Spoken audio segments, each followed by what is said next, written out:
Extra class में अब next chapter Asaduddin Owaisi को लेकर, जिन्होंने फिर से एक बार गियर चेंज किया। बहुत जरा याद कीजिए, कुछ दिन पहले तक ओवैसी साहब ऑपरेशन सिंदूर को लेकर दुनिया भर में मैसेज दे रहे, मोदी सरकार के एक्शन की तारीफ कर रहे। अब वही ओवैसी बात बात में मोदी सरकार को फिर से विरोध करने लगे। ऐसे में लोग ये सवाल पूछ रहे हैं कि क्या ओवैसी का राष्ट्रवाद बस 4 दिन का था? क्या फिर वो कट्टरवाद के रास्ते पर लौट गए हैं? क्या आखिर ओवैसी क्यों कहते फिर रहे हैं कि इस देश में खतरा ना हिंदुओं को है ना मुसलमानों को, खतरा मोदी को है? क्या उन्होंने चुनावी हवा को भांप कर नया गियर लगा दिया है? ओवैसी पर उठते इन सवालों को लेकर मुस्लिम मोहल्लों में कुछ चर्चा हुई? क्या मुसलमान ओवैसी भाईजान के बदले अवतार को भांप चुके हैं? पाठशाला के इस चैप्टर में आपको इस पर पूरी रिपोर्ट के बाद भय वाली सियासत एक बार फिर लौट आई है। हैदराबादी भाईजान असदुद्दीन ओवैसी पुराने तेवर और कलेवर में हैं। जुबान अपने चिर परिचित अंदाज में आग उगल रही, शब्दों में वही तलखी और निशाने पर हैं सीधे संघ और प्रधानमंत्री नरेंद्र मोदी। कुछ दिन पहले तक जो असदुद्दीन ओवैसी ऑपरेशन सिंदूर को लेकर पाकिस्तान की लानत मलानत कर रहे थे, दुनिया भर में हिंदुस्तान का मैसेज दे रहे थे, प्रधानमंत्री मोदी के एक्शन की तारीफों के पुल बांध रहे थे, वही ओवैसी हर मुद्दे पर बात बात पर मोदी का विरोध कर रहे हैं। फिर वो चाहे संसद में हाल ही में पेश किए गए 3 विधेयक हों या फिर ट्रंप के टैरिफ वार वाला दूसरा कोई भी मुद्दा। शब्दों के तीखे बाण बता रहे हैं कि हैदराबादी भाईजान बैरिस्टर असदुद्दीन ओवैसी अपनी पुरानी रंगत में लौट चुके हैं। हर रोज तरकश से एक नया तीर निकाला जा रहा है। वो मोदी सरकार पर देश को पुलिस स्टेट बनाने का आरोप लगा रहे हैं। सरकार की तरफ से पेश किए गए 3 विधेयकों को जल्लाद बनने की खुली छूट बता रहे हैं। वो एसआईआर के मुद्दे पर मुखर होकर सरकार को घेर रहे हैं। चीन पर मोदी सरकार की नीति को कटघरे में खड़ा कर रहे हैं। चीनी विदेश मंत्री की भारत यात्रा पर सवाल खड़े करते हैं। आरएसएस को चीन से भी ज्यादा खतरनाक बताते हैं। ट्रंप के टैरिफ वॉर पर मोदी को 26 इंची सीना दिखाने की चुनौती दे रहे हैं। यहां तक कि बांग्लादेश की पूर्व प्रधानमंत्री शेख हसीना को वापस न भेजने पर भी सवाल उठा रहे हैं। मतलब मुद्दा चाहे कोई भी हो, ओवैसी ने मोदी सरकार के खिलाफ पुरजोर विरोध का मोर्चा बिल्कुल नए सिरे से खोल दिया है। आपको याद होगा, जिम में जोर आजमाइश की ओवैसी की ये तस्वीरें कुछ ही दिन पहले वायरल हुई थी, जिसमें ओवैसी अपना पावर शो दिखाते नजर आए। कुछ वैसे ही सियासी जोर आजमाइश दिखाते नजर आ रहे हैं ओवैसी, क्योंकि मौका भी है, दस्तूर भी। बिहार का चुनाव सामने खड़ा है और बिहार की सियासी पिच बैरिस्टर ओवैसी की पुरानी प्रयोगशाला रही है। ऐसे में ओवैसी के बदले अवतार को लेकर सवाल यही पूछा जा रहा है, क्या हैदराबादी भाईजान का राष्ट्रवादी रिचार्ज सिर्फ 4 दिनों का ही था? क्या उन्होंने चुनावी हवा को भांप कर गियर एक बार फिर शिफ्ट कर दिया है? क्योंकि ओवैसी की हालिया आई तकरीरें और उसमें प्रधानमंत्री मोदी और उनके हर फैसले पर किए जा रहे वार इसका इशारा साफ साफ कर रहे हैं। सुना आपने, वो ओवैसी जिनकी जुबान पर कुछ दिन पहले तक राष्ट्रवाद का नाम था, अब मुसलमान मुसलमान है। लेकिन सवाल यह भी है कि चुनावी सीजन में क्या मुसलमान हैदराबादी भाईजान ओवैसी के इस बदले तेवर को भांप चुके हैं?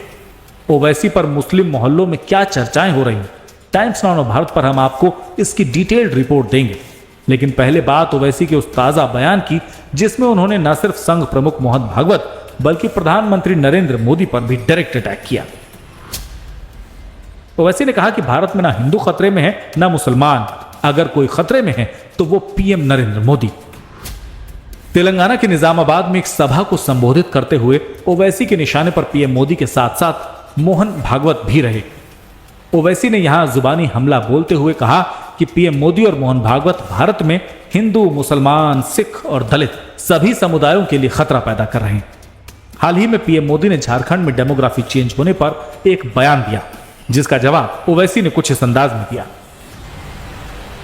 हालांकि इससे पहले असदुद्दीन ओवैसी कहते आए थे कि देश का मुसलमान खतरे में, मगर अब वो कह रहे हैं कि देश में अगर किसी को खतरा है तो वो पीएम मोदी को है। साथ ही अगर देश को किसी से खतरा है तो उसके पीछे भी प्रधानमंत्री मोदी ही हैं। लेकिन हैदराबादी भाईजान असदुद्दीन ओवैसी की राय से कितना इत्तेफाक रखते हैं उत्तर प्रदेश की राजधानी लखनऊ और अलीगढ़ के मुसलमान? आगे बढ़ने से पहले यह भी सुन लीजिए, असदुद्दीन ओवैसी भारतीय राजनीति के ऐसे कैरेक्टर हैं जिन्हें आप पसंद कर सकते हैं, नापसंद कर सकते हैं, लेकिन इग्नोर नहीं कर सकते। वो हर जरूरी मुद्दे पर अपनी आवाज उठाते हैं उन्हें पता है सियासत में कब कौन सा दांव चलना है। वो इस बात को भी बखूबी जानते हैं कि उनकी सियासत का आधार क्या है, उनका वोटर क्या सुनना चाहता है। यही कारण है कि जब वो तकरीरें करते हैं तो सुनने वाले सिर्फ ताली पीटते नजर आते हैं। हालांकि चुनावी नतीजे ये भी बताते हैं कि तकरीरों में ओवैसी के हिस्से आई तालियां वोट में तब्दील नहीं हो पाती। जब पहलगाम पर हमला हुआ तो उसके बाद ओवैसी ने एक नए तरह की राजनीति पेश की, जिससे वो मुसलमानों के साथ साथ न्यूट्रल वोटरों की भी पसंद बन गए। ऑपरेशन सिंदूर पर उनके स्टैंड और भारतीय डेलीगेशन का हिस्सा बनने के बाद राइट विंग ने भी उनकी खूब तारीफ की। ओवैसी ने अपने विरोधियों को भी अपना फैन बना लिया। लेकिन अब एक बार फिर ओवैसी अपनी पुरानी लय में नजर आ रहे हैं। बिहार के चुनावी बयार में अपना वोट बैंक जुटाने और बढ़ाने के लिए भड़काऊ तकरीरों का वही पुराना तड़का लगा रहे हैं। मोदी को सबसे ज्यादा खतरे में बता रहे हैं, लेकिन भाईजान के बदले अवतार को कितना भाप रहे हैं दिल्ली और भोपाल के मुसलमान, ये भी गौर करना चाहिए। सुनिए, संसद हो या सड़क, ओवैसी जब बोलते हैं तो लोग सुनते हैं। एक बार ओवैसी फिर बोल रहे हैं क्योंकि बिहार का चुनाव सामने खड़ा है। ओवैसी राहुल गठबंधन में शामिल होना चाहते हैं, लेकिन अभी तक कामयाबी नहीं मिल पाई। दूसरी तरफ राहुल गांधी और तेजस्वी यादव एसआईआर के मुद्दे को लेकर शहर शहर कदमताल कर रहे हैं, मुस्लिम वोटर्स पर डोरे भी डाल रहे हैं। ऐसे में बिहार की गलियों से लेकर पटना के सियासी गलियारों तक एक सवाल गूंज रहा है, मुस्लिम वोटर्स इस बार किसके पाले में जाएगा? इससे भी ओवैसी भाईजान के दिल की धड़कन बढ़ी हुई है। लिहाजा वो अपने वोट बैंक को इंटैक्ट रखने के लिए पुरानी पिच पर उतर।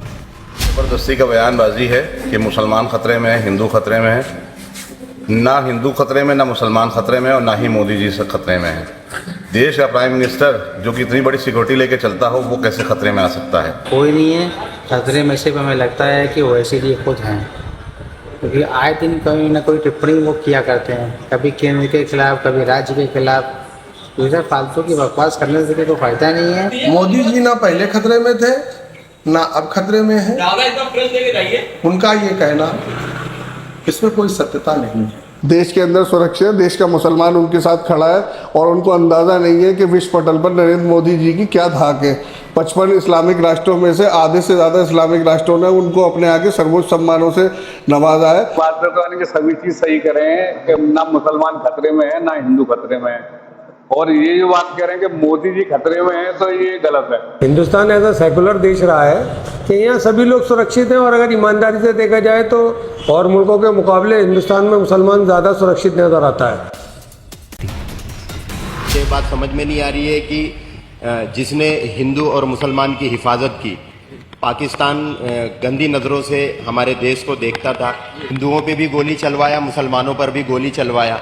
इसका जो है नरेंद्र मोदी जी ने जवाब दिया पाकिस्तान को। हमारे देश के प्रधानमंत्री श्री नरेंद्र मोदी जी पूरे भारत के 140 करोड़ देशवासियों को, जो मतलब हिंदू मुस्लिम रहते हैं, उन लोग जब उनकी हिफाजत के लिए हमारे प्रधानमंत्री जी जो खतरे में नहीं है, तो हमारे प्रधानमंत्री जी कैसे खतरे में हो सकते हैं? मुसलमान खतरे में नहीं है। वजह क्या है? वजह यही है कि जो कुछ भी है सब सही हो रहा है। हाँ, चाहे पढ़ाई लाइन का देख लो, चाहे रहन सहन का देख लो, व्यवस्था अच्छा है, हिफाजत का काम अच्छा हो रहा है, इसके लिए कोई खतरे में नहीं है। ये सब उनकी राजनीति है, अपनी राजनीति को चमकाने के लिए हर नेता का काम है विपक्ष के लिए या पक्ष के लिए उल्टा सीधा बयानबाजी करना है। प्रधानमंत्री तो खतरे में है, और ना खतरे में मुसलमान देश का। अपना भाईचारे से सब रह रहे हैं, और हमें इतना टाइम हो गया यहाँ, हिंदुओं के बीच में हमारी दुकान है, बढ़िया रह रहे हैं, कोई दिक्कत नहीं। खतरे में तो भाई इनकी राजनीतिक बात है, तो राजनीतिक बातों से अपना पता नहीं क्या किसको दोष लगाएं क्या ना लगाएं, ये तो आप आपस में करते रहेंगे। देखो ऐसा है, अपना मानना तो है, ना तो हिंदू खतरे में है ना मुसलमान। ये तो रहा सवाल ये है कि ओवैसी साहब का कहना है कि नरेंद्र मोदी खतरे में, इनकी राजनीति व्यक्तिगत विचार है। नरेंद्र मोदी खतरे के अंदर है, बिल्कुल ऐसे कोई विचारधारा किसी भी व्यक्ति में नहीं, ना हिंदू में है ना मुसलमान में, किसी भी व्यक्ति में ऐसी कोई विचारधारा नहीं है कि कोई देश में खतरे में है। कोई अपने आप को देश में खतरे में नहीं मानता है। ना हिंदू खतरे में है ना मुस्लिम खतरे में है। हम तो यहाँ सब सही साथ रह रहे हैं, सब एकजुटता से रहते हैं। और जावरा की तो एक मिसाल है कि यहाँ पर हिंदू मुस्लिम भाईचारा रहा है हमेशा से।